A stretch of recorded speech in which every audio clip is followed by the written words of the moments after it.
Welcome to the Perfectly Sane Show, episode 744. I am Chris, as always, joined by Tony. My kids are guaranteed a snow day on Monday. Trouble is, Monday's a scheduled off day anyway. Kids, you get nothing. Oh. Ouch. That's what is it, like an in-service day or something for the teachers? It's like it's they always get the last day of the quarter off for like grading, and so it's the last day of the quarter. That's unfortunate. I always hate when I was a kid and like snow would hit on like a weekend. Yep. Like, this is a waste. Like, it's fun, but it's still a waste. Earl is here. And I just want to make it official. We are officially starting the Kickstarter today. We just need to raise about $1 billion. We're going to join the Council of Peace. I feel like, if anybody needs to join the Council of Peace or whatever the hell it's called, it should be us. Yeah, I agree. I mean, really, you should be starting the Kickstarter to annex Greenland. Like, that's going to be a lot of money that we don't have. One step at a time. One step at a time. That's the GoFundMe. Jeff is here as well. Game of the year, bitches. Get excited. Yeah. I mean, I am excited to talk game of the year. It's been 22 days and it feels like 6 months. It's been a long year already. Yeah. But we're gonna rewind it and we're gonna talk 2025 games. We're gonna give our top 10 at some point, and we're gonna do our category awards. We're doing a little different this year. In past years, we nominated stuff, then kind of debated, picked the top 3.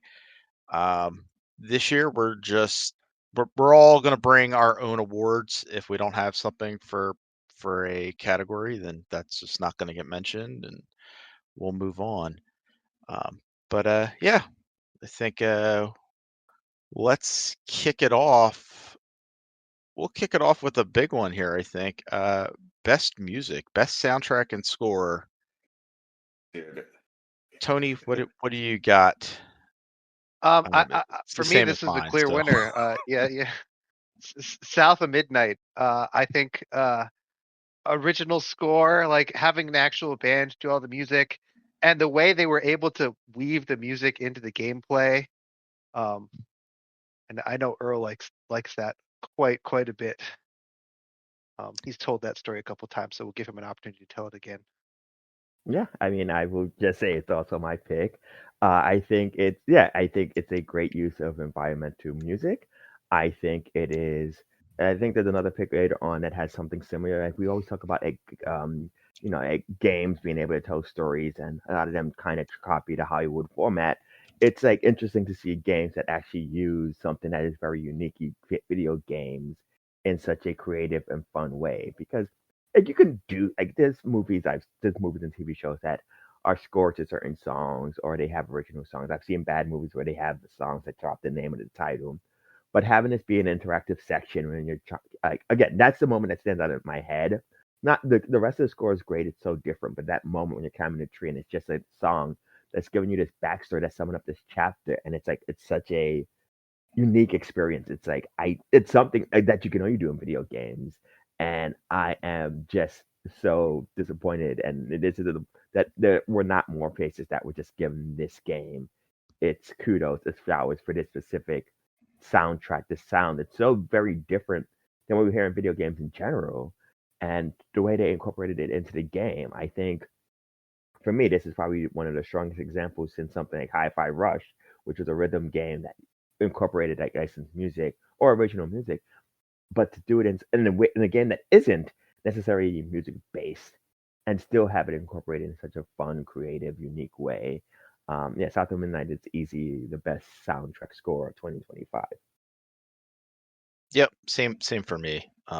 And it's very much hinges on that kind of interactive soundtrack piece, the tree, but it's also, as you said, like super unique and different from what we get in other video games. I think Jeff's pick is also great, but it very much is like just like really good video game music.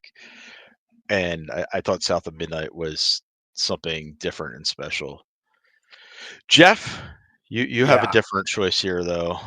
Honestly, like this makes me happy that we are just giving our own awards because I would have fought tooth and nail on this one. Like this Well, you'd have was the lost category. 3-1. So I know. This is the category though where I'm like, you guys are fucking insane. And like I just think like of all the things that are great about Expedition 33, its soundtrack is like right at the top. It's I think the best video game soundtrack of all time, and it elevates like the exploration, the boss battles so much. The songs are like the areas, the music is so different from each other. There's a reason that when the soundtrack came out, when it was 8 hours, and it went straight to the top of the classical charts. It fucking rocks, dude. Like you just like I could like if I heard a piece of music from this, I could like picture the area that it's in, like the music that plays when you're in the underwater area. Like I just South Midnight, yeah, great, but like it's not even close to me. So for me, it's easily Expedition 33, and it's like the one category. I was just looking through them all. I'm like, this is the one. This would have been a fucking half-hour fight, but no, it wouldn't have because it's we not. just easily outvoted you. But You'd have just been sad. I'm glad that you were able to give it its due here, Jeff. I like Expedition 33's. I cannot like it was great playing it. I can't think of anything except for the battle music at this For the time. what music? The battle music in it. That's the only Uh-huh. thing. Like the main battle theme. Everything else is kind of flown out of my head. So, but I did y'all like it while playing it. Y'all should listen to that soundtrack because it is. I mean, there are songs from that soundtrack I listen to. Like I just like I don't do that for video game soundtracks very often. All right. Moving on to Tony's strategy game of the year. The rest of us will abstain. Tony, tell us about strategy games this year. So there were actually a bunch of strategy games that came out this year. There were 3 that I was super excited about, which are the 3 that I put on this list.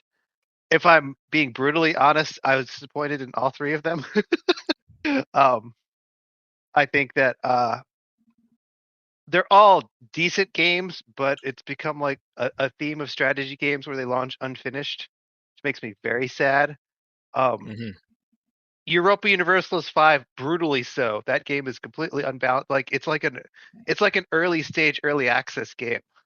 Like it has all the pieces, but it hasn't been balanced in any meaningful way. It doesn't make any sense. But you can see all the pieces and it looks great. And you're like, I can't wait for this game to be done, but it's not done. Master of Command, say like it was much closer to being like a more complete product, and I did enjoy playing it. But from strategy end, it's kind of on the lighter side. It's also a roguelike, which is kind of funny for a game that's like an 18th century battle simulator to be a roguelike. They've actually started updating the game to make it less of a roguelike and to have ways of turning the roguelike version off, which again, finish your game. Civilization 7, I think is great. It had the advantage of launching earlier in the year, so now it's in a much more finished state than the other ones. I think is the biggest benefit. But it did add some cool things in terms of armies and world exploration, and the whole Civ engine needed an update anyway. It's quite enjoyable. It probably needs another expansion to really hit that top rung that you expect Civ games to hit, but it sold really well, so I don't expect that will be a problem. Of the games I've played, it's probably the best strategy game of this year. Nice. Question for you before we move on to the next category here. But do you think, because Civ is now in its 7th iteration and Europa Universalis is in its 5th, that they're just struggling to like? Well, we can't put everything in that we had in the last game because there was so much and it took so long.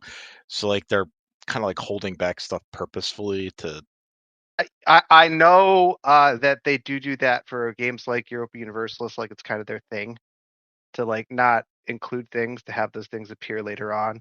Yeah. Civ, I think they've kind of leaned into the DLC model for additional civilizations to play as.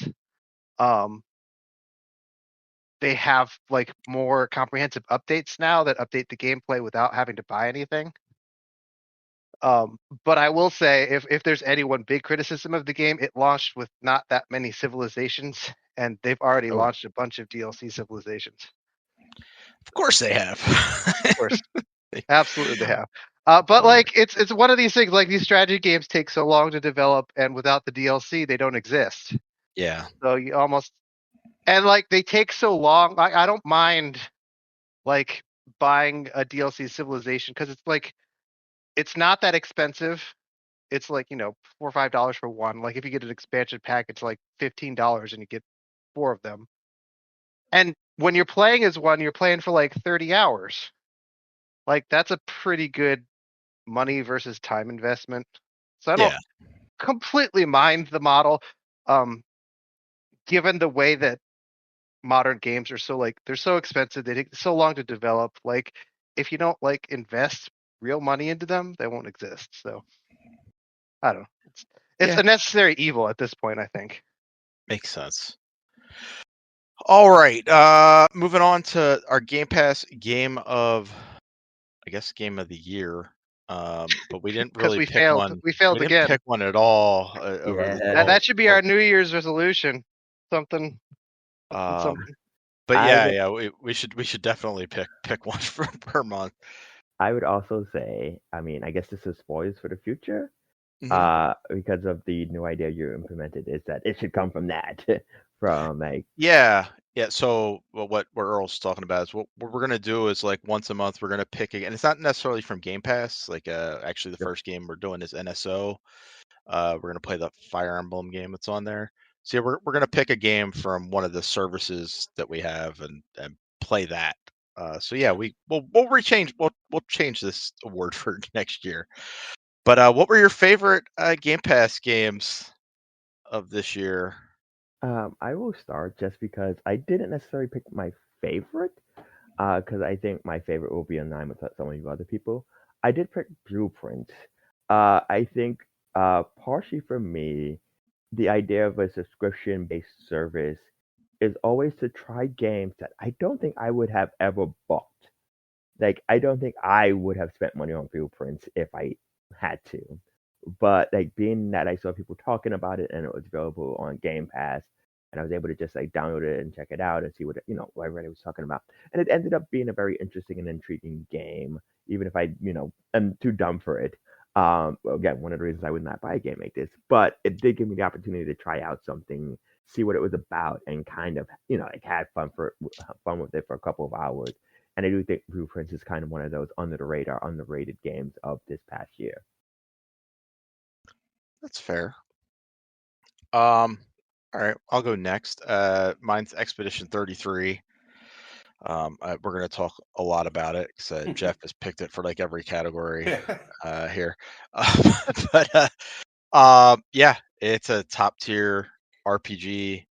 I think Jeff and I were looking forward to it before it came out, and then it hit, and it was excellent. And just the fact that you get this Game of the Year caliber game on Game Pass was awesome.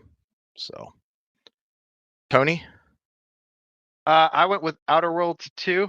It's not often that you get the best new Mass Effect game for free on Game Pass, but we did, which I thought was pretty awesome. That game is great. It has a wonderful sense of humor. It has that sort of open but not really open world that you kind of expect from a Mass Effect game, where there's lots of stuff to do and there's lots of like tough decisions to make with the factions that you encounter, and it's just really interesting story. Really fun game. Yep. And Jeff? I go with you with Expedition 33. I mean, shocking. Yeah, I don't know what's what to say about it. What is this game? I've never heard of it. It's a small indie title. Small Sony. indie title. And I guess honorable mention here is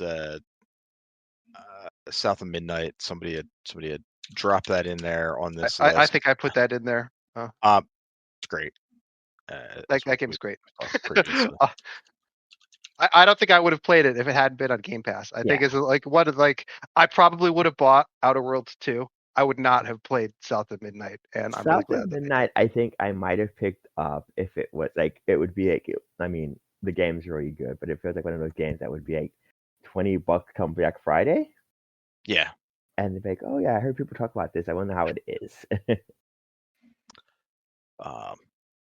Yeah, I do wonder if we would have even heard anybody talk about it if it Hadn't that been on Game Pass? Yeah. And that hit like in a pretty opportune time. Like I think it was Yeah. like a week or two before Expedition 33, so there was some time. It was to- one of to the rare finish games before that there. we all played. Good stuff. Yeah. What died in 2025? Jeff, you have the one on here that is I think most interesting. So I just feel like I think it's time to call it for both Xbox and PS5 that this generation has been a bust. And I think it's more disappointing on the Microsoft side because them buying all those studios was kind of a monkey's paw situation where it was just like, oh, I remember like we were like, oh, that's cool, we're gonna get all these games coming to Game Pass, but it's like maybe it's not a good thing that Microsoft just bought the entire industry so now they can fucking like strip mine the fucking companies that they bought and cancel games and have trouble getting games out the door still anyways. And in my opinion, when they do, I don't know. I know everyone here liked Outer Worlds 2. I didn't really get to play it, but it didn't seem to light the world on fire. They're just like missing something this generation. So yeah, I don't know if I articulate it better than that, but it's just something they feel lost to me. Like I don't know. Okay, They had oh, go on. I was just they had a really weird year, like,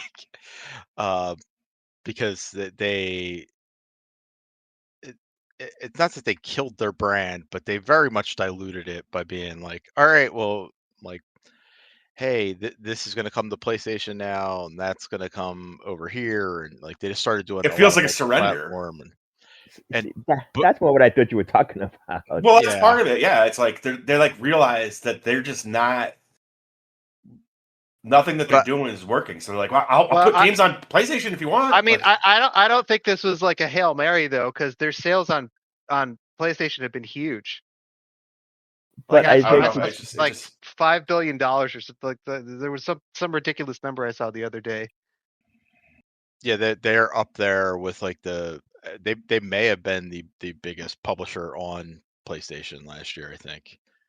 But how much? money-wise. And I'm sure their games do well, but also how much of that is Call of Duty? I'm sure a lot of it is Well, Call of Duty, right? Which also I think that's the sucks.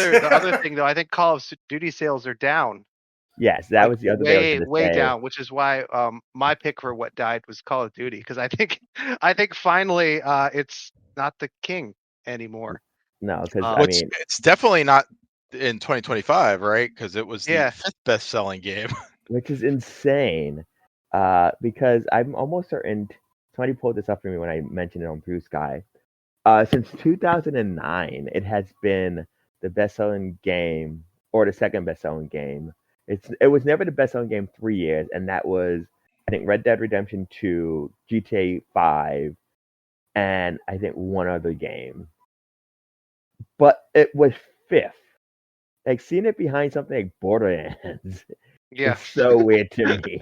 Wow. The fact that Borderlands 4 was outsold it is insane. And none of us played Borderlands 4. I don't hear anybody talking about Borderlands. Who's 4. playing this fucking game? Right? Like, Like, and who I- bought Borderlands 4? It's great in I China, like the I guess. Borderlands. I love the Borderlands franchise, but I'm still waiting for that to be like $30. Yeah. It will be. But yeah, like when it came out, I'm like, this can't be right. Like maybe he just meant for December. It's like no, it was the 5th. And I mean, yes, it was North America, but North America is usually its biggest market. And yeah, I mean, I think like it's not even I mean, sales are one thing, but really they come out and said that we didn't hit expectations this year. We're going to focus on X, Y, and Z in the future. Yep. So we'll see what happens with Call of Duty. And just one more thing on Jeff's stuff is it's weird that you say that. I don't disagree with you, but I also feel like the generation has to go on longer to justify them existing because I don't know what else the PS5 and Xbox. I think you've invested $600, $700, $800 into them.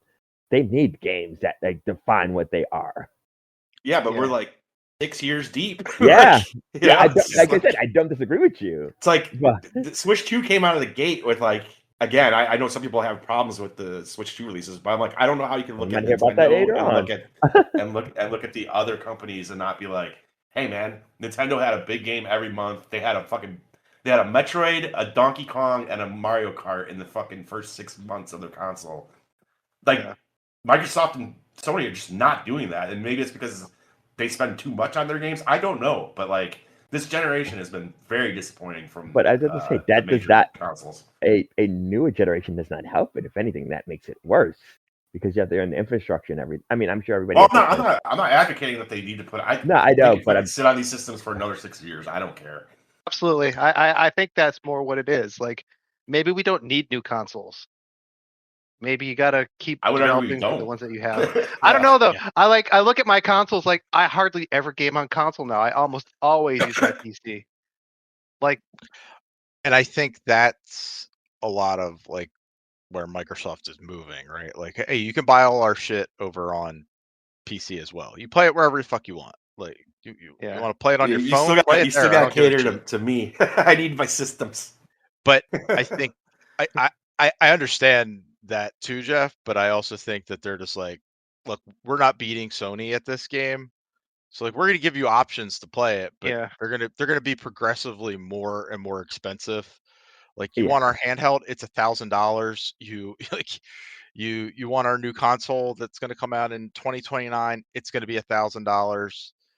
And Like at it's going that to be point you might as well basically just a get your PC. gaming PC. Like you can't like there's no difference when the prices get that high.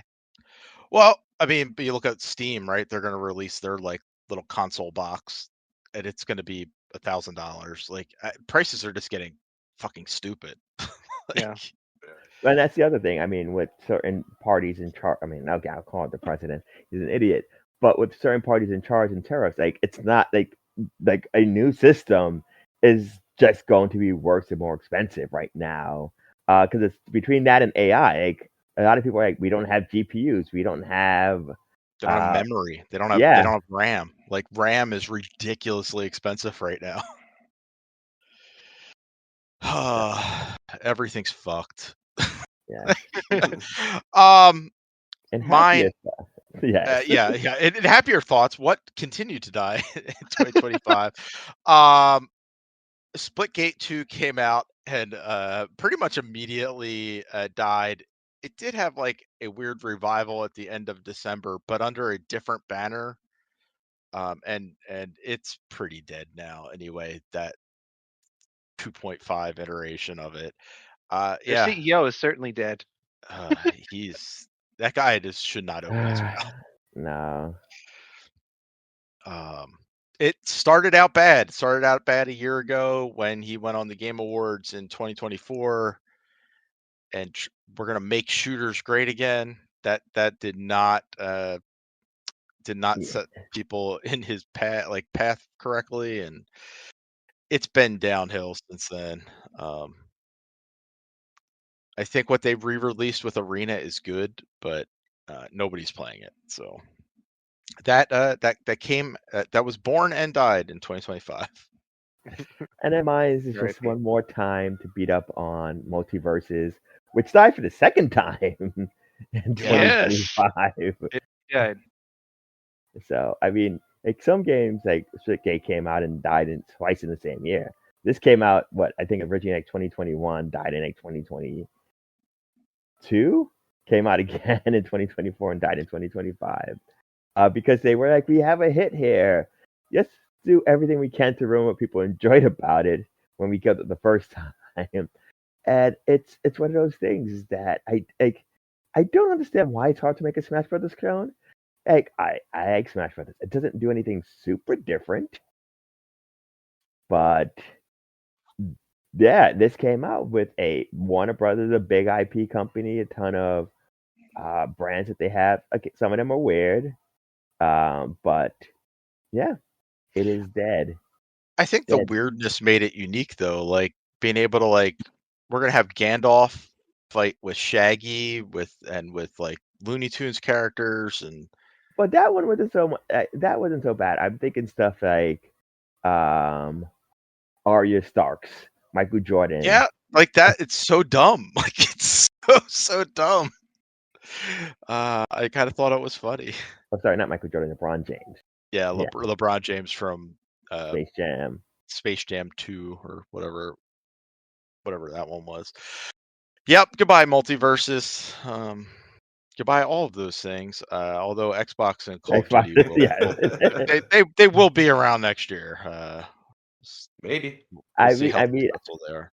I would say, I mean, again, just not the new show, but like, I mean, Microsoft had a very diverse effect, and I will say one of the things I took from that is like he's still letting some of their companies be weird still.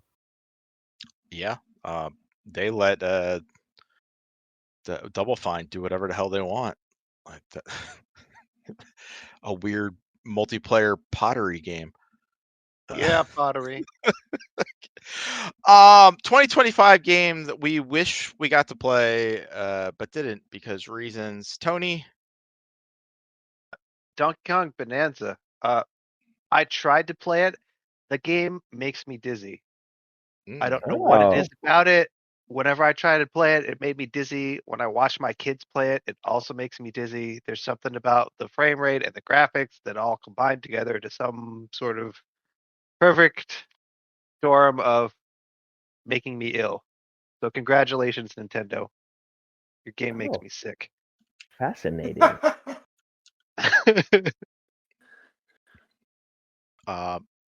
That is unfortunate. That's an actual reason too, not just like that's just like I would love to play this game. I loved Mario Odyssey. This is like very similar. Can't play it. Jeff, go ahead, Earl. I was gonna say we can kill this category because none of it's gonna top an actual physical reaction. No, an actual reason. That's an actual reason. Like, I was just too lazy to play it. Oh no. My reason was, I bought it and then got lost track, which I'm pretty sure was also Jeff's. Although he at least played it for a few minutes. Mine was Pokemon Legends ZA. And it was really just like stuff started coming out. I had it there and I just didn't get to it. You're not missing much. Ooh, I figured this is gonna be a disappointment. My kids love it. I gotta say. Yeah. Trust me, Chris, you would bounce off it so fast. You have no fucking idea how fast. Like, you might beat the game, but you're never gonna like keep playing it after that. Like, oh no, but like I at least want to like kind of like go through and. It's a giant nothing. I think it's Nintendo's like weakest release of the year. Really? Yeah. I mean, because we had Dragon Drive. Well, I guess that wheelchair basketball game too. I mean, let's. We forgot about that one. And Welcome Tour. Yeah, there's. Welcome Tour. Yeah, that one was really bad. Jeff, what do you got there?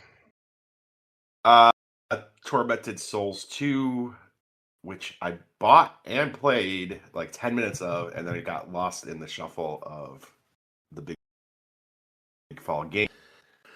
My original choice for this category would have been the Kingdom Come game, like the new Kingdom Come game, but I did get to play like 2 hours of that and was severely bored by it. So same thing happened to me. Same thing happened to me. I don't know why it's still sitting on my hard drive. I'm never going to play it. Yeah. So it's like 130 gigabytes too. I know. I'm gonna need that space pretty soon. I just and now I just feel like I know I'll love it. Chris, did you play part 2 of Tormented Souls? No. Yeah. No, I finally got to 1 this year. Yeah. And that was great. Know. It's like a old school art Resident Evil type game. It's awesome. I know I'm really gonna enjoy the second one. I just feel like now it's slotted for October. Like I'm gonna play it this next. I don't know. Like Yeah, that's probably when I'll get to it. I could play it right now. I'm like looking for a game to stick right now because I just finished a big game yesterday and nothing is sticking. But like, it just feels wrong to go to Tormented Souls in January. I don't know why. Star Wars is here. on Game Pass. I've tried that too, and it's not Okay. sticking yet. Resident Dragon Evil game Quest was 7 released. be here soon, Jeff. I know. That's why I was tempted to buy the Final Fantasy VII remake on Switch 2, but one, I did not know this, but I figured out by watching videos. They made the combat real time. Yes. Is it Oh, you good? didn't know about the game at all.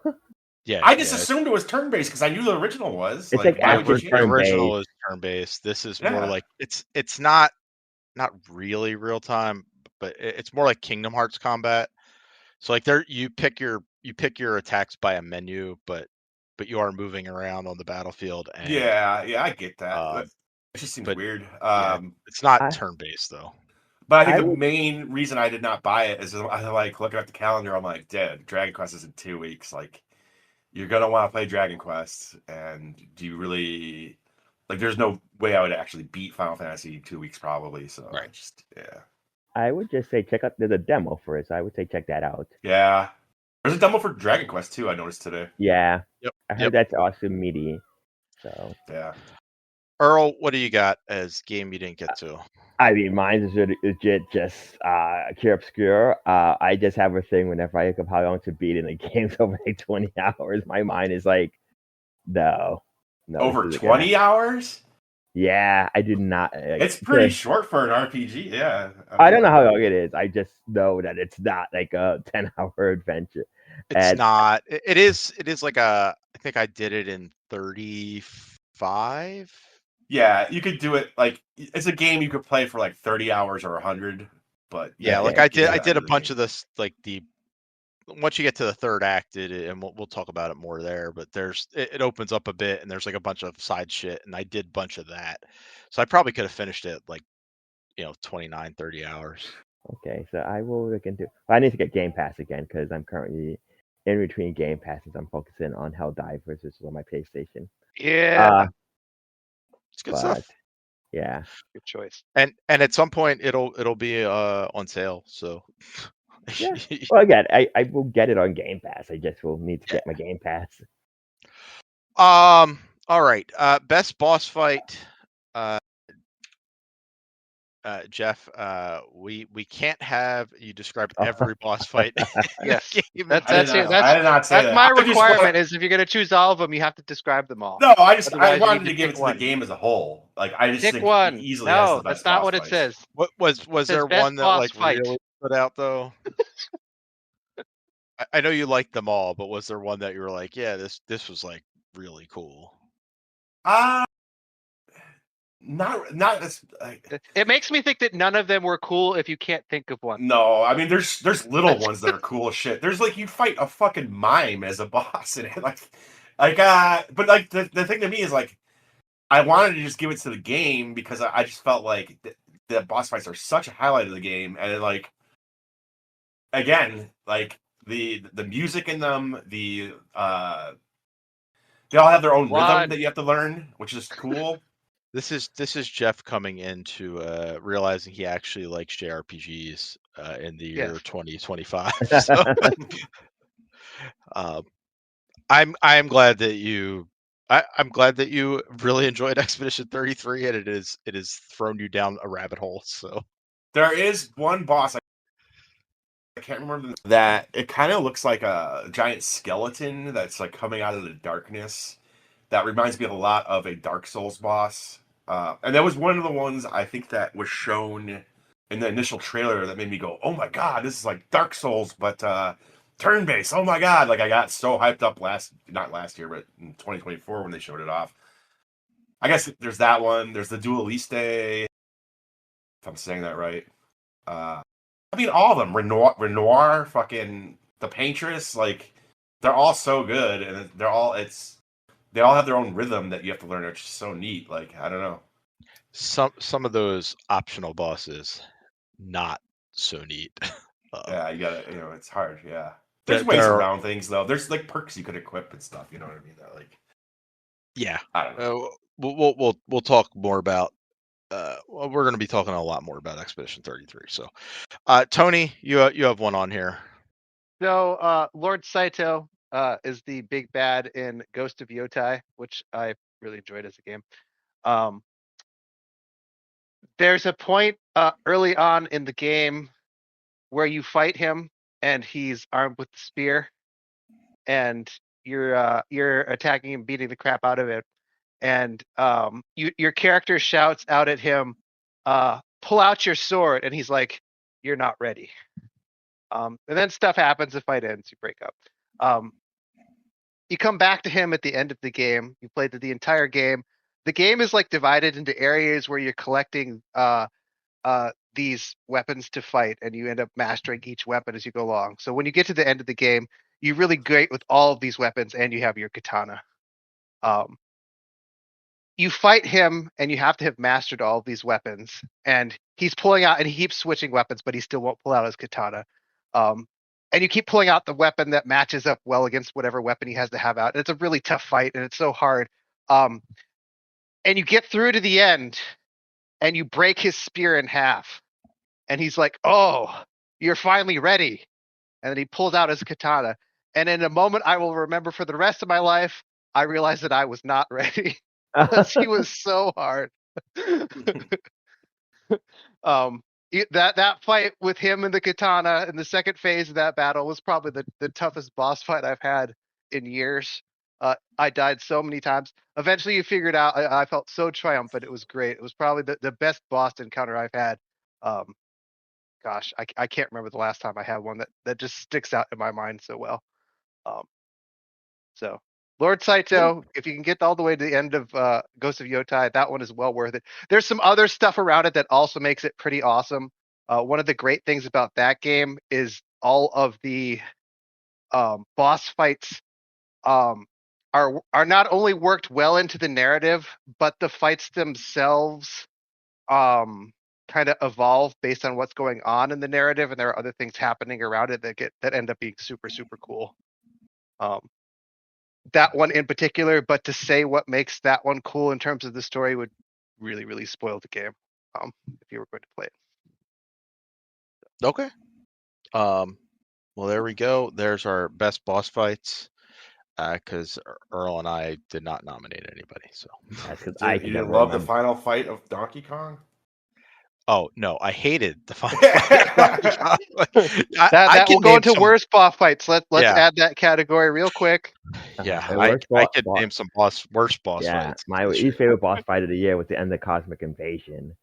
That one sucked too. Yeah, jeez, there were a lot of bad boss fights. Did you guys like the boss fights in Donkey Kong in general, though? I still remember liking them for the most part. It's weird because I think they're not bad, but they are designed in such a way that it's very easy to cheese them with the right powers. Oh, I love some good cheese. But that's the thing. It's like I don't. There's probably the only one I think I had like a strategy for was the I forget the names of the Kong, but the one that goes invisible and you have to do certain things to get her uninvisible and then fight her. Everything else, I'm like, most of them, it's like go into like a bonanza mode, beat the crap out of them, boss fight over. Yeah, I remember liking them and thinking they were pretty good. I think that's something that like the Mario series has struggled with, like the 3D ones. I guess all of them, they don't have like amazing boss fights, and I thought these were like a little better, but don't remember. Yeah, and I think some of that is because of the bonanza modes, right? Like you could do different things to beat them. Because I remember boss fights from Odyssey, because Odyssey has like the dragon, mostly because the dragon stands out so differently than anything else in the franchise, because it's like photorealistic. There's the one where you go into the ship and you have to use like the thing to shoot the centipede on the wall. But those make use of different mechanics in the game. This, for the most part, uses different mechanics, but almost everything is still smashing. So it's very easy to like, oh, I have enough Bonanzium. I'm just gonna go smash something. Yeah. All right. Jumping over to best multiplayer. Tony, what do you got for best multiplayer? I really enjoyed Battlefield 6. Battlefield came back this year with a vengeance. It's the best Battlefield game in a very, very long time. I really liked a lot of the things they did. The classes, where there were weapons that were cross class, that you could use no matter who you were. And then there were other modes where the weapons were like locked to specific classes depending on what playstyle you wanted to. Maps are great. The game actually worked at launch. Thank you, EA, for once. That's amazing because Yes, Battlefield has launched terribly since the terrible every 360. time. And this time I was expecting it. I didn't have the game pre-ordered. And then I had some friends playing it on launch day. They're like, "You don't understand. This game is actually it's actually playable." So yes, Battlefield All right. 6. That game is Ba- awesome. Y'all should play it. Battlefield 6. Mine is Split Fiction, which is it's a co-op game, and you can only play it co-op. You can only play it multiplayer. It was the most fun I had playing a game this year. It's a kind of a 3D action platformer with a bunch of different mechanics. And my buddy and I, we went through it, and they do some like really cool things where with the screen, where on one side, and this is more towards the end of the game, but on one side you're in like a fantasy world, and on the other side a futuristic world, and you're jumping between the two screens, trying to like hit different platforms, and they do some really cool stuff. There's some you know interesting co-op mechanics that you need to do. Like there's one boss fight where it's a game show, and you are on either side. Like you start in these shoots, and you go out, and you have to get this bomb, and you throw it. You can't hold it for too long though because it'll explode. So you have to throw it across the map to your buddy, and you're trying to kind of like platform American Gladiator style over like these things to get to the top of this arena, to dunk the ball in to make it explode on the head. Like it's needs some cool coordination, and it was a lot of fun playing through that. So, Earl, what do you have for best multiplayer? I mean, it's probably an easy get, but Mario Kart World. I mean, there's things to be said about the game as a whole, but Mario Kart has always just been a super accessible, super fun multiplayer mode. I think Knockout Tour is a great inclusion. It's a really, I mean, battle mode I know has its fans, but I honestly think battle mode hasn't really been relevant since um, probably the GameCube. But basically, it's a local, Yeah. it's a local multiplayer mode that online just does not, even if they try to add new stuff, does not work the same way. Where Knockout Tour, I think, is a really great secondary, and in some cases, I think for people, primary mode for Mario Kart because it brings the chaos, it brings the insanity of Mario Kart with a gimmick of like this, like every app matters. It's not just like, oh, who gets the blue shell and the final app and who's able to kind of get screwed over. It's like, no, you have to do pretty well throughout the race to get anything. So yeah, I think for that reason, I think it shows off some of the features of the Switch 2 with a game chat, which honestly I was just surprised by.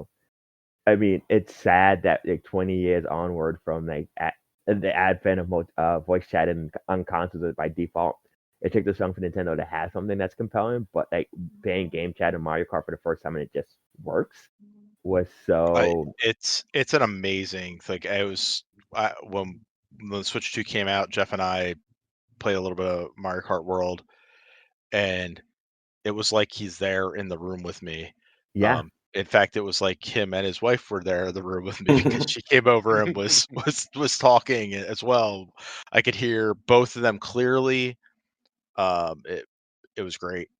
yeah, and I mean I played it. I don't know if I think you folks did that. I have a camera now. I haven't done it since then. But I play multiplayer and like having this stupid arcade camera that Oh, you you can see got the your camera. friends. Yeah, because I it was like a combination of like a bunch of Best Buy gift cards and stuff. I got to pay $20. But like being able to like see your friends on the court. Oh, I'm passing you. Oh, okay, I see you. I'm gonna screw you over now. again, just a really fun, silly addition to the game, but well worth it.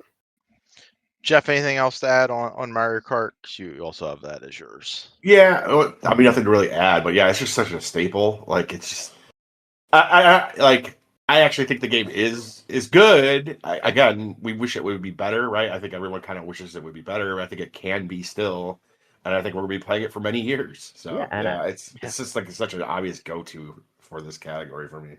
I get I would- what you picked, Chris. That makes total sense, but it's just a game that I did not. What I've played of It Takes Two, I could totally see it. I think their games are brilliant. yeah, I didn't get to play it yet because I played. What have I played? I played the Army of Two and what's the other one called? A Way Out. A Way Out. Yes, and both of those are really great multiplayer games. So yeah. Yeah, that super unique in the way they do things. All right, best game we played, not from 2025. Tony, you went back to Horse Simulator.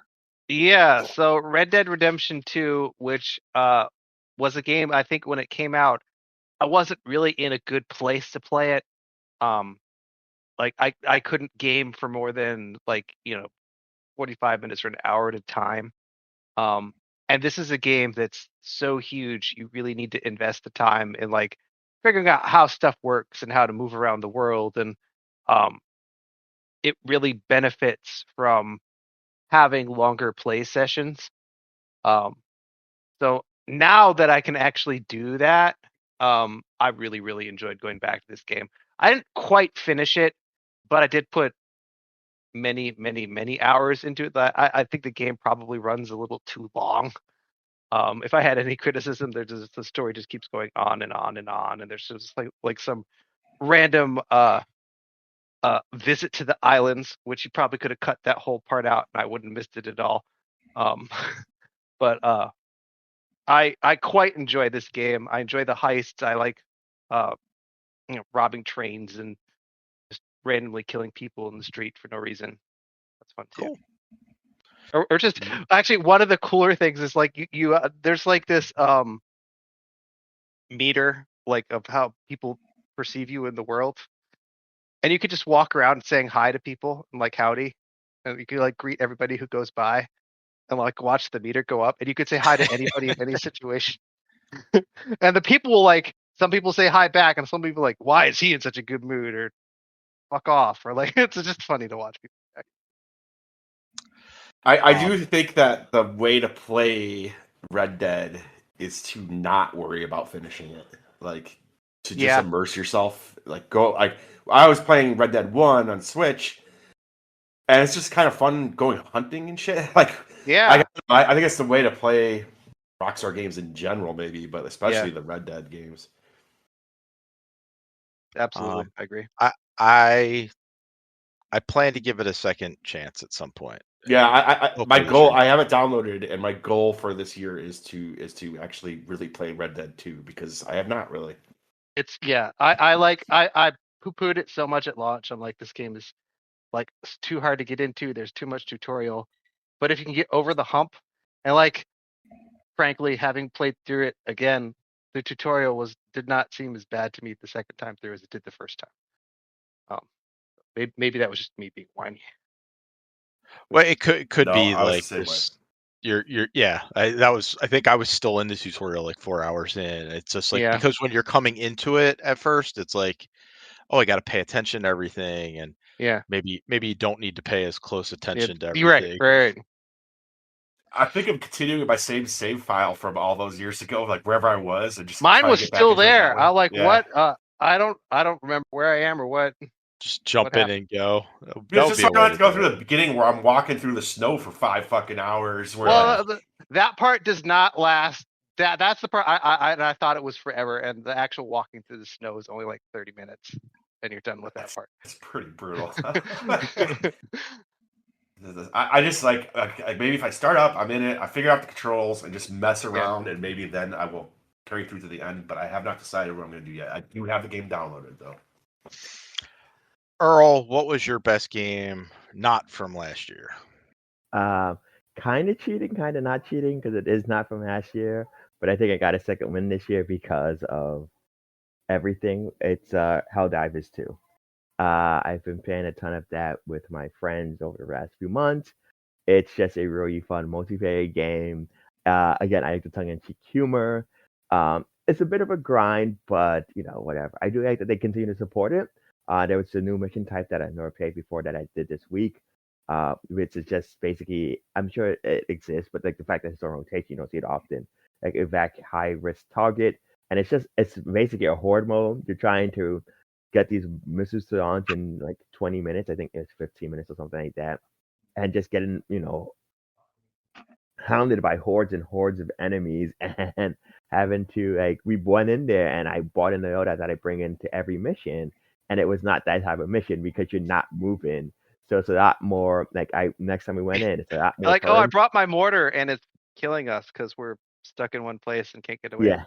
Yeah, Yeah. or it's like, oh, I'm just gonna I'm bringing these, like, no, these are close range weapons. I'm gonna throw a bunch of turrets near the entrance. They will take care of people. I will like hit anything that comes back this far, or because I didn't die once the second time we played it because like almost everything would die by the time it got to me.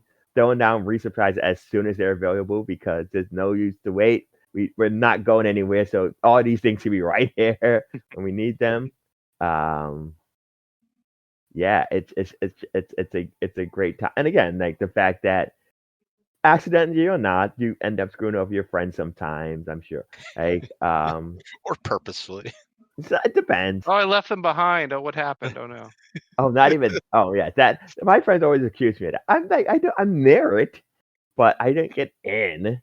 But like we paid yesterday, and one of the like my daily objective was to like kill 50 enemies with like the 380 barrage, and the Oh 380 no. barrage, yeah, goes on for like 20 seconds, and it has a wide range, Yeah.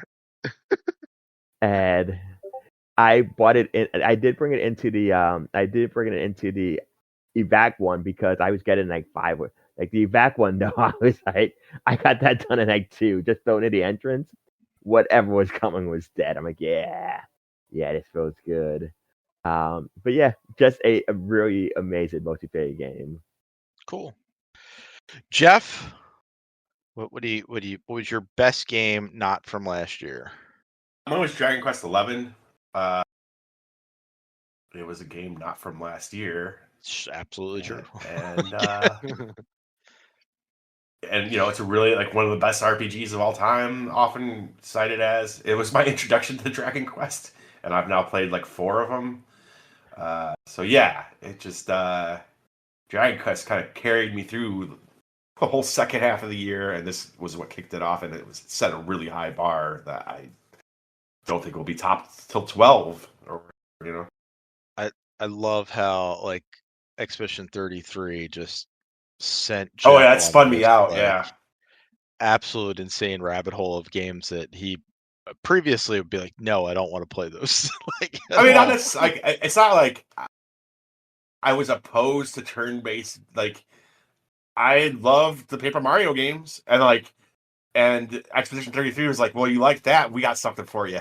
And and then I was like, I really like turn-based because like I could, I can basically walk away from the game whenever I want because my turns come. You know what I mean? Like, yeah, I could have a drink. I could, whatever. I could look at Twitter for a second. It's not like Elden Ring where if I did any of that, I would die immediately. So that's neat. But yeah, you're 100% right that like it was again. I liked turn-based games before, but like that Expedition 33 really set me down a path, and I was like. My wife had played Dragon Quest 11 a few years ago, and she'd put over probably about 200 hours into it. And I was like, she would always go on about how it's the best game, it's the best game, it's the best game. And I just always heard the annoying music, which I still don't. I don't love the music in Dragon Quest. But I was like, you know what? Maybe I should give it a chance because she's not the only one I've heard this from, and it's like, yeah, Dragon Quest is an awesome series. It's very basic series, but it's awesome. I mean, because it is kind of the first. It's just it's like basic fantasy RPG, but like they're all good. They're all like super high quality, like so. And it was a great time for you to get into that with them remaking with the first 3 this I past know, year. and 7 coming out in a couple weeks, yeah. Yeah, and then whenever 12 gets announced, well, not announced, it's been announced for years. Yeah. But like we don't even know what systems it's for. Yeah. I think it was announced on the Switch and PS4 system. Yeah, no, you're right. Mine was Mass Effect. I replayed it for some achievement thing on True Achievements. It was like one of their game of the month, and I sat down and played it again. Whatever that Ultimate Edition is, the one that the kind of the remaster of it. But that game is still really, really good. Still good, right? Yeah, it's so good. And they like fixed like if you remember from the first Mass Effect when it came out, like the shooting wasn't great. It's like that all improved with 2 and 3. But all that stuff is in 1 now. So like the kind of like the combat mechanics are better in this kind of like remastered version. And the story is still fantastic. Like it's just a great sci-fi RPG. So Plus, you don't have loading screens disguised as elevators anymore. yeah, like you still will go in the elevator, but you'll just have like a little bit of like you'll get like the little news report or whatever, but it's not a loading screen. Like it's just like, oh, here's like a small breather because we're giving you some information, and then you're immediately out. Like before, when you played that on the 360 and PS3, it was I guess it didn't come to the PS3 until much later. But that original like the elevator was brutal. Like you get that Going back, I information. wonder how I ever finished these games. Like, Yeah. You spent so much so time much in time loading sitting waiting areas. for them to load, and you don't have to do that at all in any game anymore. So we just had more patience then. Like these faster hard drives and memory has warped us. Did they fix the Hey. Mako, the Mako? It controls better. Those missions still kind of suck, but like it definitely controls much better than it did. So I did all like the kind of like go to those planets and like do all the searching and the side quests on them. So I did all that stuff, and you spend a lot of time in the Mako when you're doing those. And yeah, they definitely improved the handling on it. Still not great, but it's better than it was. Best story, Jeff. Mine is Clear Obscure, Expedition 33. You guys know I don't tend to care about stories in games, and I did not care about the story in this game because I just tend to ignore, skip, whatever, right? But something about the atmosphere of the game was so good that, like, subconsciously I started to pay attention to the story, and then when I started to think about the story, I was like, this is really cool. And the way it, once you figure everything out by the end, it's just like, damn, dude, like, that is actually, like, there's very few video game stories I say are actually good, and that is actually kind of good. I don't know if we want to talk any, like, spoilers about it, but, like... You can. Find out that the entire world that you're in is, like, fake. That you and everyone whose lives you're fighting for, I guess this like thing that kills. It's like every year it kills like a bunch of the population, right? Yep. The painters comes and swipes off a number.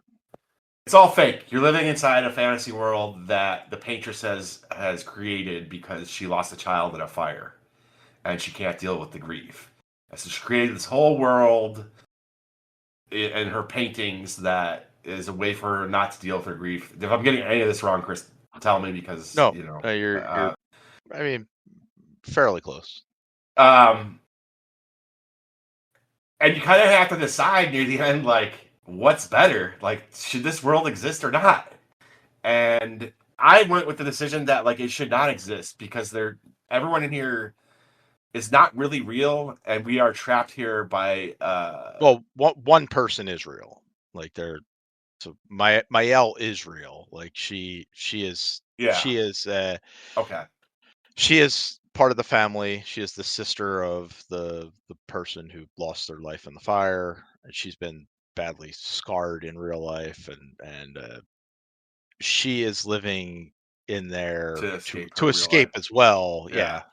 Yeah. See, another cool wrinkle I didn't even like again because I barely paid attention until like started getting near the end. But yeah, it was like what's better? Like these people get to live their lives that are fake, or but you're like a prisoner in somebody else's like you know what I mean? Like somebody else's like apocalyptic nightmare, basically, where like tons of people die every year.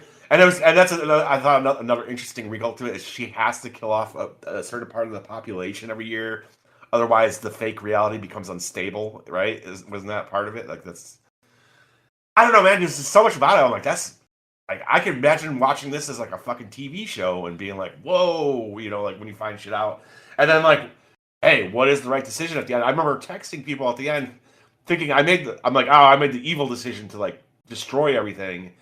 And everyone's like, dude, I made the other decision and it was the wrong one. So, well, it's not the happy ending. Let's put it that way. I don't think I don't view it as the wrong decision, but it is certainly not the happy ending. Like to save the world or to destroy it. So I saved the world. Like, and it's not a happy ending, you're saying. Yeah, that's not a happy ending. That is, again, that's so cool. That's so fucking cool. Because they do exactly how you kind of described it, is that you're kind of at the whims of for something that's not real. Of the creators, right? So yeah. Mael, if she gains control at the end, she's there, everyone's happy, but it's like, are they really happy? Because Mael's making them happy, right? Like it's not, they don't have the choice to be happy. It's just they're happy because she's forcing them to be happy because that's what she wants. But it's also her fantasy world, so yeah, it's just I don't know. The whole thing is cool like stuff. Yeah, I think it's like a kind of well beyond the usual video game narrative.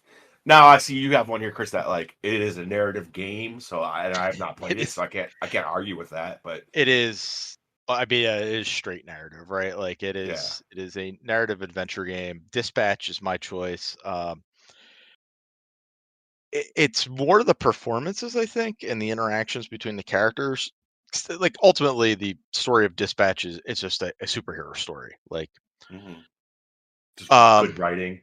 Yeah, just really, really good writing. I was invested in it all the way through. A lot of it is the performances that they have, between the different voice actors. I think Aaron Paul is the main character. Um, like so they got like actual people to be in this. The writing is really witty. It's fun. It goes places you don't necessarily expect it to go, and yeah, and there are choices that you make. It's very similar to a Telltale type of game, but the choices that you make in there will impact how things play out. Like, there's very binary choice. Do I cut this person or do I cut this person? And if you cut the one person and keep the other person on your team, that person will become like a big boss later on in the game for you to play. And she holds a grudge against like the stuff that you told her when you cut her from the team. And so there feels like there's an impact to the choices you make, even though it's all scripted, like it's all kind of just a binary here or there.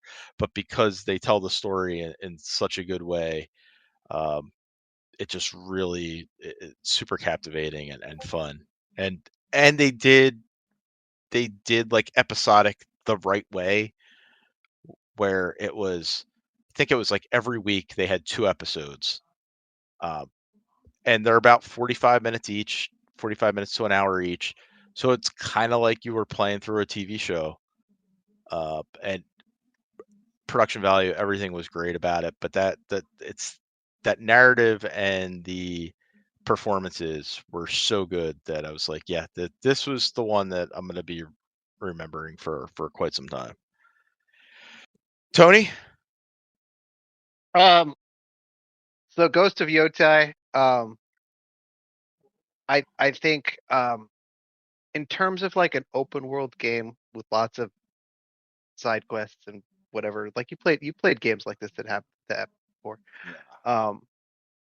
I've never played a game where every side quest in the game was about or reflected of the main character's main struggle, main quest, main desire. Like it's all about her quest for revenge and what that means to her, and everything kind of flows to that point. Even like the meaningless, oh, I'm gonna go out on this hunt to like bring in some random guy just for money. My brain is blanking on what that's called. A bounty? On a bounty. You go on a bounty hunt, random bounty hunt. You play the million of them in every game. Every bounty hunt, like it has something to do with her struggle in this quest for vengeance, and it all relates back to that quest. And I've never had a game that was like so completely bent on that narrative in every respect. I thought that was super, super cool and an excellent way of telling us a multifaceted story like that. Because normally, like Assassin's Creed is probably the worst in these, where you like end up in some place, and it's basically that area ends up being a game unto itself. And it really doesn't have anything to do with the narrative, and you're just doing stuff. Here, everything was about that quest for revenge, and I loved that. I thought the performances were outstanding. There's some really fun things that happen during the story that you don't expect to have happen, that really kind of drive it along. It's just a great story to play through. Awesome. Yes. And you don't have to play through Ghost of Tsushima, right? It's its own separate thing. It's like 200 years later. Like it's there is no nothing about the game overlaps. There's no like narrative link between the two. No. Got it. Everybody's dead. Yeah, I mean that would do it. That would definitely kill the narrative. Hundreds of years will kill everyone. Yes. Yeah, that's just how it works.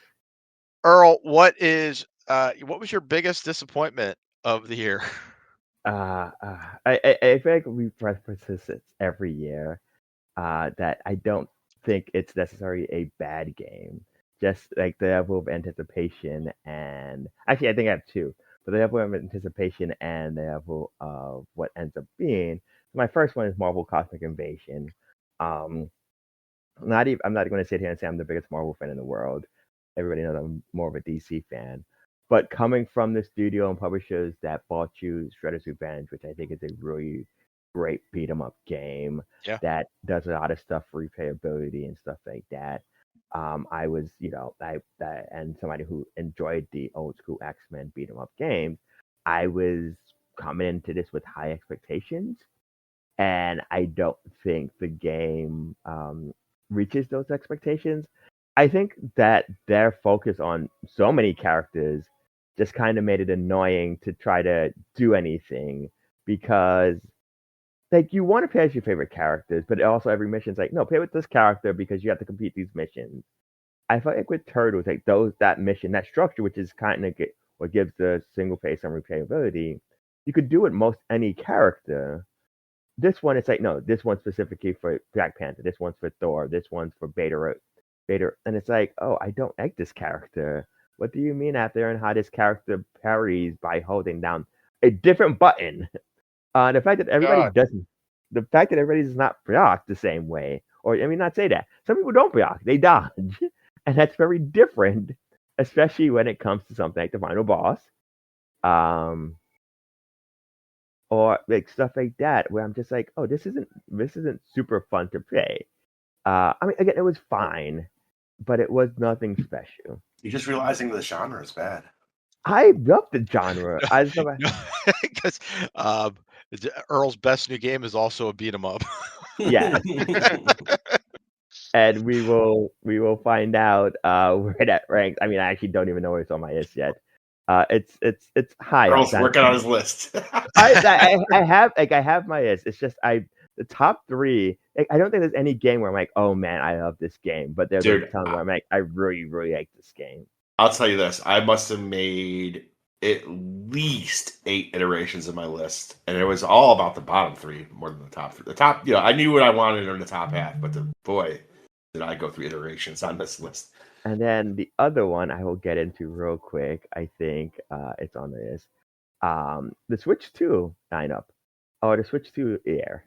I think this came up because Nintendo during the holidays put out there. Everybody put out there, like, what have you played this year and everything like that. And I got it. And it was fun to see.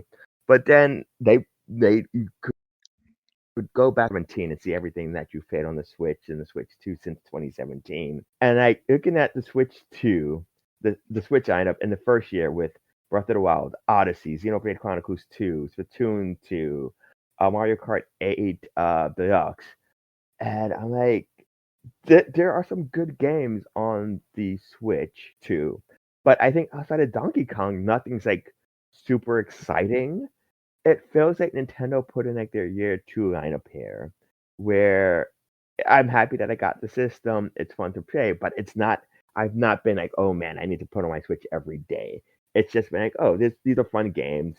This is more Pokemon. This is more Metroid Prime. Donkey Kong, Mario Kart again is fun, but multiplayer games are very dependent on who you play with and whatever that is. So like not having anything aside from Donkey Kong, which is like that super compelling like single player adventure or some type of capacity, was disappointing to me. Yeah, no, I get it. Jeff, what was your biggest disappointment of the year? Look, I'm sure there's people. I know there's people that play Elden Ring Night Rain, but that's just not what I'm looking for out of a FromSoft game. And you could keep your fucking Fortnite Warzone fucking bullshit in those games. I'm sorry, like I just not for me, dude. Not for me at all. And which sucks because I was like, oh, like when it was announced, the idea in my head, which was quickly like squashed, but like, oh, this is a new Elden Ring game, but like you could play multiplayer through the whole game, like awesome. Yeah, that's what I thought it was too, Jeff. And I was like, That's not what it is at all. Like I can actually jump into Jeff's game, or he can jump into mine, and we can play through, and I can just like run away from the fights, and Jeff could fight them all. I mean, ultimately, you can do that in Elden Ring. Kind of, like yeah.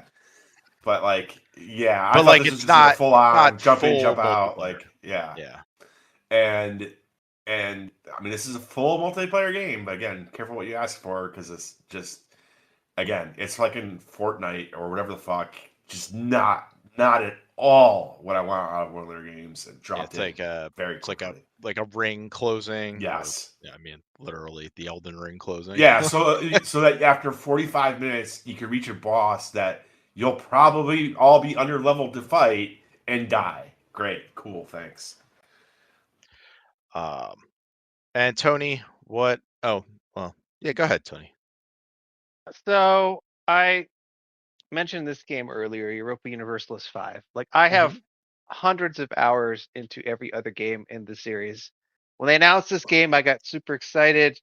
It came out in November, and I have 2 hours currently played in the game. They added so many systems to this game. It is uber complicated. They haven't made any effort to balance them all. But I think the most annoying thing is the number of patches that have come out. So, like, if you start playing a game, they're literally changing the rules every day of what's happening in the game world because there are so many patches. I kid you not. There were like 4 or 5 patches coming out every week for like the first 6 weeks this game was out. They went on like holiday, like they shut the studio down for like the holidays. I was like, okay, maybe I will finally have to take a chance to play this game. Right before they did, they announced their big new patch with all of these like updates where, oh, you can finally see what's going on the screen here and here and here. I'm like, how can I play without that? Like, so I have this game. I bought it. I was super excited for it. I'm sure I will play it one day, but damn, it was not ready for launch. I don't really know what they thought they were doing. That's unfortunate. Yes. Mine is Shadow Labyrinth. You all know I am a big Pac-Man fan. I also very much like 2D Metroid type games. This is a weird combo of those two. The Pac-Man tie isn't very strong at all. There's some like things where you can morph into Puck-Man and eat some dots and shit, but otherwise it's kind of like a mediocre Metroid game, and yeah, it's just not great. I played like an hour of it. I thought it was awful. Like, I don't know. Like, what is this? Yeah, like the more you I was play, excited for it too going into it. Like, oh yeah, cool. it's like it should like, I mean, it's just doesn't- weird, but It's just it so, dude. just doesn't hit. It's not a good Metroid type game at all. That's unfortunate. And like the world design kind of just, it's boring. But It's the art very design is terrible. Like, just everything about it is like this really lackluster, uninspired Metroid game with like elements that don't mesh together. Like, it just, it's I like don't. we got this weird Pac-Man lore. It doesn't really make any sense. Yeah, maybe if I gave it a chance, I would have liked it more. But dude, like the first hour of that game was just dreadful, like terrible. Best non-gaming media, Earl. Twisted Metal Season 2. I think we've talked about this show before. It's just a delight. I think it knows what it wants to be. It nails it. It's fun. And this one actually had a lot more car combat. I think most of the season's dedicated to an actual Twisted Metal tournament. So yeah, and it was actually a really weak year, but yes. Yep, I right there with you. I really enjoyed Twisted Metal Season 2. Jeff, you have The Last of Us, I guess. Did you watch? Was Season 2 this year? Did you watch it? The start of the year, yeah. Yeah, I watched it. It's the only like non-game media that I consumed. So I guess I thought it was pretty good. Like I didn't think it was bad. I don't know. Okay, yeah. Not in my top 5 shows of the year, but not a bad show by any means. I still want to watch the show at some point. I just haven't got there. And Tony, what do you got here? Fallout Season 2 came out just under the wire in December. Although it's not done yet. The episode. I haven't finished yet. I love it. It's I've seen the first 4, maybe 5 episodes. I don't know. The last one I saw was where Maximus leaves the Brotherhood. He has to escape. Because he accidentally kills the guy from the Commonwealth. And seems like it's really easy to accidentally kill people in this universe. Yeah. Well, I don't know if he purposely kills them, but it was like he didn't want to kill them. He was just like, you're gonna kill all these innocent people, and if I don't kill you, you're gonna kill all these kids. So he made that choice. Yeah, it's fun. The quite the fun TV show. I don't have one. It's either Twisted Metal or Fallout for me. So, Jeff, we're the only ones that played a remake or remaster. It's the same one. First off, last year was an incredible year for remakes and remasters. Yeah. How are we the only ones that have anything to I say didn't play about a this? single one. You didn't play Oblivion. Oh shit! I forgot Oblivion came out. I forgot Oblivion, but you know, the only thing, incredible remake. It was fine. I think very good, yeah. The only thing about Oblivion I would say is like I don't think it translates well. If you've played like if you played Skyrim or you play like Fallout like more recently, the world in Oblivion feels empty. It feels lifeless. It doesn't feel right to play. I gave it a shot, but I'm like I can't play any more of this. It's just not. There's not enough happening. It's a very good looking remake. Yeah. Yeah, I think I would, if someone told me they like Oblivion over Skyrim, I wouldn't argue with that at all. I don't know. I just felt like, yeah, it was a really strong year for remakes and stuff. But for me, my choice is Final Fantasy Tactics because it's one of the best games I played last year, and it was a first time play for me. So I wasn't even playing it as a remake or remaster. Uh, it's just, yeah, incredible game. Yeah, So that I that don't know. game looks great. I almost bought it several times. I just haven't. I mean, and I don't know if you ever played the original version of it. I have not, so like I have nothing to compare it Oh to. yeah, To me, no, it's I yeah, have. Yeah. okay. I mean, it's just an I mean, amazing game. it's a visual uptick on it. They're using they're using the script from the PSP remake that they did like 15 years ago. But yeah, it's a great version of that game, and you can actually play the original. Like when you boot into the game, it's like, do you want to Yeah, play this version, which has some quality of life adjustments, and it's not that it's not difficult. Like you can definitely there are difficulty levels within the game, but I um, say the other this. one's a little more unforgiving. Okay, I would say the remake is pretty hard. It's a pretty hard It's game. still a hard game, yes. Like Yeah, but the original version was very, very unforgiving. So, not that this is super forgiving. It's just slightly, yeah. I may check it slightly out one lenient. day.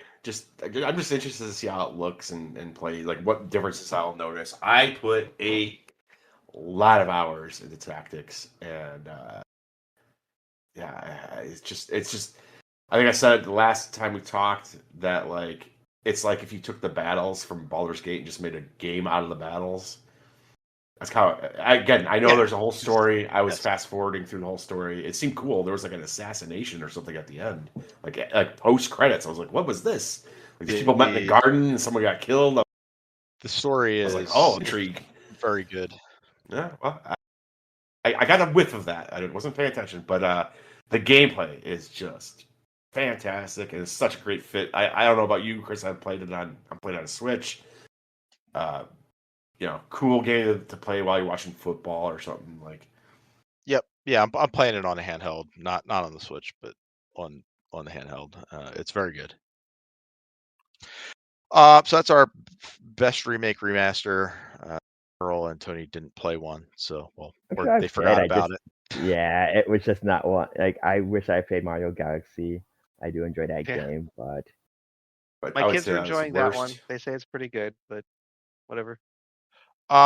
Best looking game, Jeff.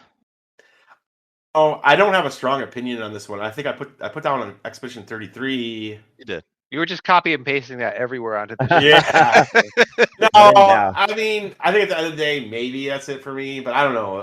I don't think there was like a strong contender this year for me as a game that will visually like stand out. And like, yeah, Tony would make fun of me, but like the one that I initially Never. thought of was Donkey Kong because like I it's like good. that Nintendo bright aesthetic, like like Ver- it nominated Kirby a few years ago. It's a very good looking game. Donkey Yeah, Kong 2, very good looking game. I like that this development team like the look of their games. Like I like the look of Odyssey. I like the look of Bonanza, and Bonanza has like that. It has the strong Donkey Kong vibe to it, like the green and the yellows, and the, the Success. bright I've gold finally everywhere. intimidated Jeff so that he won't make selections he wants to make. Finally. No, I just was like, I was in my head. I was like, is it that or Expedition 33? And like I couldn't decide, and like ultimately just put down Expedition 33. But I don't have a strong. Actually, now looking at the nominees here, I kind of maybe agree with Tony, but Is it? I feel like on default, I feel like it's Ghost of Yote. But is I've it? not played that. I don't know. Like for me, I mean, I don't think I put something, but I would think something for me was Absalom. I think I mentioned it last week. It's just a really great hand drawn 2D sprite, not sprites, but 2D figures. It's a really pretty foreground and background, some great enemies and stuff like that. But again, it was, I don't think there was a game that this year I was like, oh my gosh, this looks amazing.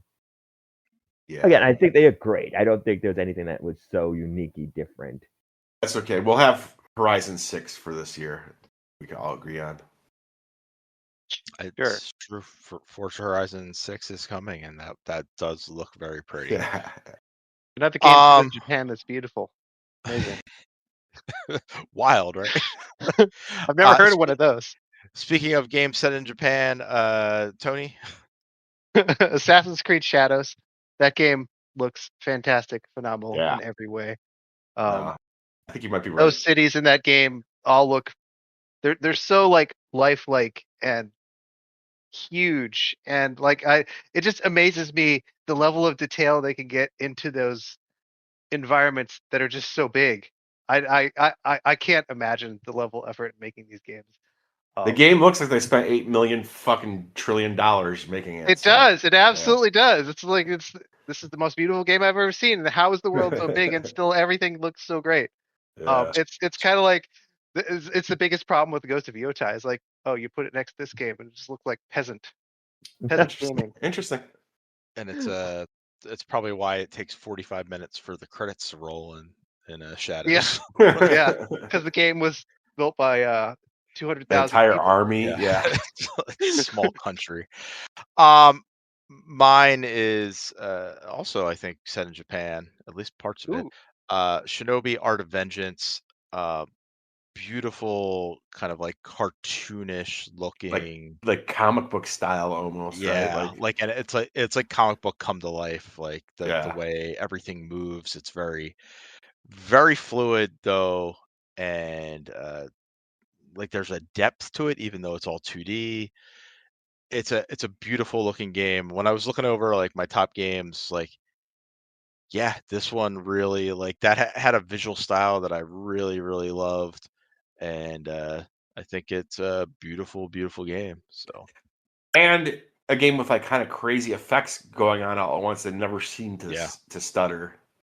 yeah, no, it runs fucking phenomenally. Like it's just, yes, like there's shit blowing up. There's like particle effects from when you like destroy stuff. There's smoke. It's yeah. And the way it looks is like Jeff said, kind of like a comic book. And it's just really, really pretty in motion. All right, Jeff, you're the only one that has a game of the year in any other year here. Yeah. I'm not opposed to this one. No, yeah. but I feel like the obvious answer is Cure Obscure because I don't think it's gonna win ours because I think Jeff Strudel, you wanted to champion it. No, don't. No. Not what you said. So, is like an obvious no. So if I was looking at mine, that would be I didn't put one down here, but if I was, Claire Obscure would be because I have a different game as my game of the year. So oh no, oh no, Jeff, oh no. But Donkey Kong, I have no problem with that either. The great choice. Donkey Kong makes sense to me because going into it, I was like, this is obviously the game of the year. It's the Mario Odyssey team, new platformer, and it just turned out that platformers are not the genre I'm into as much anymore. So and it came out against like one of the best RPGs of all time and some fun indie games and stuff. And so like I wouldn't say any other year, but I could see this coming out. Like I could see Bonanza coming out some random year in the last 5 years, and we would all be like, yeah. I think it would have had a better chance last year because last year Yeah. didn't have where like I mean like Bonanza. I think Hades 2. I think Silk Song are up there as well for games that like especially with the fandom coming into them.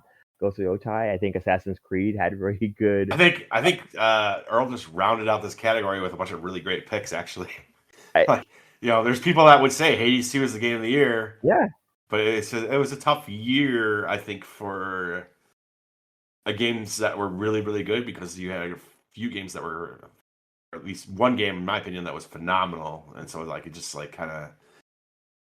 Yeah, I don't know. I chose Bonanza because like I couldn't see me not picking that as my game of the year going in, and then like it faded from my memory pretty quickly.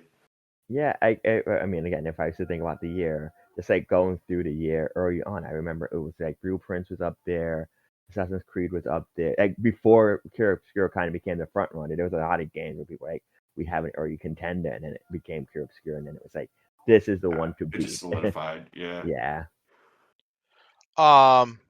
DLC of the year, Tony. Looks like the rest of us did not play DLC this year. Guys are against DLC, but since I play strategy games, they all have DLC all the time. So, I played a ton of Warhammer 3 this year, Total War Warhammer 3, and I think the DLC they launched at the beginning of December 4th, was probably the best one that they've done. It added 3 new factions to the game that all kind of turned all of the gameplay for Warhammer on its head. One of them, I love this mechanic. You get to play as the Norska, which is like the Viking faction. And the mechanic is you can burn cities to the ground, and when you do that, it creates an army that then carries the loot back to your back to your civilization, which I think is super cool. All of the factions it added are so much fun, and they really they play so differently from anything else in Warhammer. It kind of added a naval aspect to the game that didn't really exist before. It didn't add naval combat, but like it added ship-based factions that moved around the map really quickly and were able to do like more naval-based things. It's a lot of fun for a DLC pack. I thought it was great. Awesome. I will also just add one because it's not DLC. I don't consider it DLC, but I do want to give special recognition to the Simpsons seasons of Fortnite, the mini season, just because like they really went and recreated Springfield. They actually created a new art style for the game for a month. Like it was so shaded. Yeah, I thought it was a really like it went above and beyond like anything they've done, even for like Star Wars, to do like an actual season that they were like, we're gonna have this humor, we're gonna turn this into Springfield, we're going to have it, we're going to have these characters, we're gonna have weapons and references and sub quests for people who are diehard. I'm not a huge Simpsons fan, but it was like really neat to see. Yeah, I wish I had actually popped Fortnite in during that. I would have liked to have seen the new map. Yeah. It's gone now, right? Like Yeah. yeah. All right. Best new game, Earl. So I mentioned this, I think last time we recorded, it was an 8-comer for me. No idea what it was, but Absalom, which I'm sure every time I say that, pronounce it differently.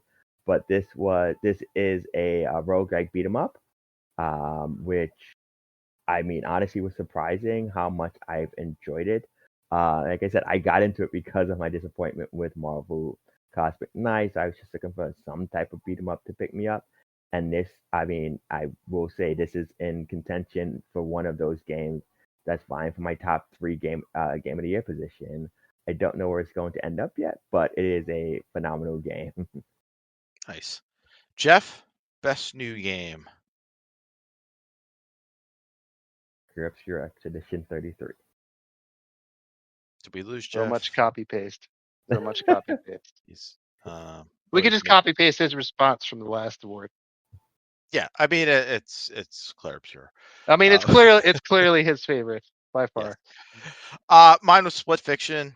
It is a brand new game, brand new kind of like world that they did here. It's another co-op game from that studio, but yeah, just really enjoyed it. Being as it's a whole new experience out there. So, and Tony, We've talked about South of Midnight quite a bit earlier, so I'm not going to bring up more. But it's new. It's great. it's good. You should play It's it. good You gotta stuff. play it. Just a quick addium for, I mean, just because you mentioned Split Fiction, I'm like, yes, a game that I actually did not get to play this year because the person I played these games with actually got a partner who plays games. So I'm like, I got to find somebody to play games with now. Oh no! Oh no! That's why I haven't played it this year because I really You've been cock blocked. No. Yeah, essentially, yes. So yeah, yes, that is that because those aren't games you play by yourself. The person I do play there with has a partner who plays video games. I'm like, God damn it. I mean, I'm happy for them, but God damn it for me. So That is unfortunate. All right, we've gone longer than I expected here. It's up to you guys. You Do you guys forgot. You wanna- forgot. We weren't Yeah. fighting, but we're just all long-winded, so it doesn't matter. We are. Although, shut the fuck up. we can hold our top tens for next time if you'd like. Gives or her all a we can chance to try push finish. through. There you go. It's You're welcome, Earl. done. What I would say, I don't know if you folks would, is like we come back next week and do it instead of waiting another 2 weeks. That could work. Either way, yeah, I'm not opposed to splitting it off. Okay. So we'll end it here. Because I don't that want to is- race through our top tens. You know, like I'm getting Yeah. tired. Yeah, you know. Yeah. Yeah. We're all getting a little older, so. Yeah, fortunately. So when we started yeah. this Hey, podcast, I have I- like 60% less energy than when I started this. But yeah, so we'll come back either next week or the week after. If we come back the week after for our regular show, what we'll just do our top tens when we kick in, then we'll kind of like carry on the regular show. But yeah, we'll be back at either next week or 2 weeks with our top tens and our joint top 10. Look for that then. Jeff, say goodnight. Good night.